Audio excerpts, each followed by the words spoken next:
ಇವತ್ತಿನ ಈ ಕಾರ್ಯಕ್ರಮದ ಅಧ್ಯಕ್ಷತೆಯನ್ನು ವಹಿಸಿದಂತಹ ಹಿರಿಯರಾದಂಥ ಜಿ ಪಾಟೀಲರನ್ನು ಒಳಗೊಂಡು ವೇದಿಕೆಯ ಮೇಲಿದ್ದಂತಹ ಕೂಡಲ ಸಂಗಮ ಹಾಗೂ ಸುತ್ತಮುತ್ತಲಿನ ಗ್ರಾಮದ ಎಲ್ಲ ರಾಜಕೀಯ ಮುಖಂಡ, ಕಲಾವಿದರೇ, ಸಂಗೀತ ಬಳಗವೇ, ಎಲ್ಲರಿಗೂ ಶರಣಾರ್ಥಿಗಳು. ಶರಣು ಅವರು ವಿವರವಾಗಿ ಹೇಳಿದ್ದಾರೆ. ನಾನು ಪ್ರಥಮವಾಗಿ ಎಲ್.ಎಂ. ಪಾಟೀಲರಿಗೆ ಅಭಿನಂದಿಸಬೇಕು. ಯಾಕಂದ್ರೆ ಬಹಳ ಕಡೆ ನಾವು ನಾಟಕ ಹೋದಾಗ ಬರೇ ಚಾ ಕುಡಿಸಿ ನಮ್ಮ SDT ಕೂಡಲದ ಸಂಗಮ ಸ್ಥಾನ ಅಚ್ಚಳಿಯದೆ ಉಳಿದಿದೆ. ಆ ದೃಷ್ಟಿಯಲ್ಲಿ ಅಂಥ ತಾಲೂಕಿನಲ್ಲಿ, ಅಂಥ ಬಸವಣ್ಣ ನೆಲೆದಾಡದಂತ ಸ್ಥಳದಲ್ಲಿ ಸಂಗಮನ ಆಶೀರ್ವಾದ ನಾವೆಲ್ಲ ಹುಟ್ಟಿ ಇಲ್ಲಿದ್ದೀವಲ್ಲ, ನಾವು ಪುಣ್ಯಾತ್ಮರು ಅಂತ ಈ ಸಂದರ್ಭದಲ್ಲಿ ಹೇಳ್ಬೋದು. ಆದ ಕಾರಣವಾಗಿ ಇವತ್ತೇನು ಈ ವೇದಿಕೆಗೆ ನಾವು ಎಲ್.ಎಂ. ಪಾಟೀಲರು ಕೂಡಿಕೊಂಡು ಈ ಕಾರ್ಯಕ್ರಮ ನೆರವೇರಿಸಿದಾಗ ಯಾವುದೇ ರಾಜಕೀಯ ಪಕ್ಷ ಭೇದ ಭಾವವಿಲ್ಲದೆ ಎಲ್ಲ ಧುರೀಣರನ್ನು ಆಹ್ವಾನಿಸಿದೀವಿ. ಎಲ್ಲರೂ ಬಂದಿದ್ದಕ್ಕಾಗಿ ನಾನು ವೈಯಕ್ತಿಕವಾಗಿ ಎಲ್ಲರಿಗೂ ಧನ್ಯವಾದಗಳನ್ನು ಅರ್ಪಿಸ್ತಾ ಇದ್ದೇನೆ. ಯಾಕಂದ್ರೆ ಪ್ರತಿ ವರ್ಷ ಜಾತ್ರೆ ಬಂದಾಗ, ಅದು ವಿಶೇಷವಾಗಿ ಸಂಗಮನಾಥನ ಜಾತ್ರೆ ಬಂದಾಗ ಇಂಥ ಕಾರ್ಯಕ್ರಮಗಳು ನಡೆಯುತ್ತೆ.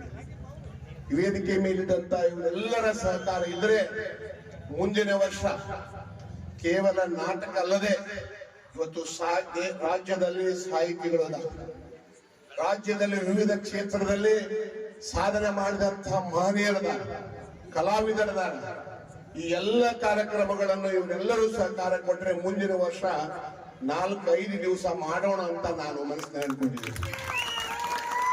ಇದೆಲ್ಲ ಯಾವುದೇ ರಾಜಕೀಯ ಇಲ್ಲ, ಎಲ್ಲರನ್ನೂ ಕೂಡ ಪ್ರೀತಿಯಿಂದ ಕಾಣೋಣ. ನಮ್ಮ ಜನರಿಗೆ ಕೂಡಲ ಸಂಗಮ ರಾಷ್ಟ್ರದಲ್ಲಿ, ರಾಜ್ಯದಲ್ಲಿ ಹೆಂಗೆ ಇದೆ ಅಂತಕ್ಕಂಥ ಕಾರ್ಯಕ್ರಮ ಮಾಡಿ ನಾವು ತೋರಿಸುವಂತ ಜವಾಬ್ದಾರಿ ನಮ್ಮ ಮೇಲಿದೆ. ಇದಕ್ಕೆಲ್ಲ ತಮ್ಮೆಲ್ಲರ ಸಹಕಾರ ಇದೆ ಅಂತ ಭಾವಿಸಿ, ಯಾಕೆಂದ್ರೆ ಮನುಷ್ಯ ಕೊನೆಯಲ್ಲಿ ಒಂದೇ ಮಾತು ಹೇಳ್ತೀನಿ, ನೀವು ಹೇಳಿ ಜಾಸ್ತಿ ಆಗಿದೆ. ಮನುಷ್ಯ ನಾವು ಹುಟ್ಟುವಾಗ ತಾಯಿಯ ಗರ್ಭದಿಂದ ಬರುವಾಗ ಉಸಿರು ಬರ್ತೈತೆ, ನಮಗೆ ಹೆಸರು ಇರುವುದಿಲ್ಲವಾಗ. ತಾಯಿಯ ಗರ್ಭದಿಂದ ಬಂದಾಗ ನಮಗೆ ಉಸಿರು ಬರ್ತೈತಿ, ಹೆಸರು ಇರುವುದಿಲ್ಲ. ತದನಂತರ ನಮಗೆ ಹೆಸರು ಇರ್ತಾರೆ. ನಾವು ಸಾಯುವಾಗ ಉಸಿರು ನಿಲ್ತೈತಿ. ಆ ಸಾಯುವು ಮತ್ತು ಹುಟ್ಟು ಮಧ್ಯದಲ್ಲಿವೆ. ನಾವು ಒಳ್ಳೆಯ ಕೆಲಸ ಮಾಡಿದರೆ ನಮ್ಮ ಜೀವನದಲ್ಲಿ ಮುಂದೆ ಹೆಸರು ನಿರಂತರವಾಗಿ ಉಳಿತೈತಿ.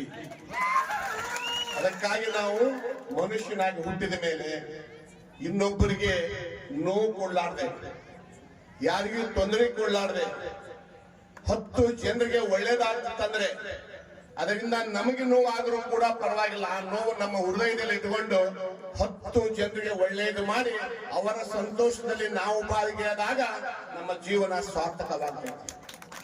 ಈ ದೃಷ್ಟಿಯಿಂದ ತಾವೆಲ್ಲ ನಾಟಕ ನೋಡ್ರಿ, ಒಳ್ಳೆ ಕೆಲಸಗಳನ್ನು ಮಾಡ್ರಿ, ಯುವಕರು ಎಲ್ಲ ದುಶ್ಚಟಗಳಿಂದ ದೂರ ಆಗ್ರಿ, ಒಳ್ಳೆ ಊರಿನ ಅಭಿವೃದ್ಧಿ ಅಂತ ಚಿಂತೆ ಮಾಡ್ರಿ ಅಂತ ಸಂದರ್ಭದಲ್ಲಿ ಹೇಳಿ ತಮ್ಮೆಲ್ಲರಿಗೂ ವಂದಿಸಿ ನನ್ನ 2 ಮಾತು ಮುಗಿಸ್ತೀನಿ. ಜೈ ಹಿಂದ್, ಜೈ ಕರ್ನಾಟಕ.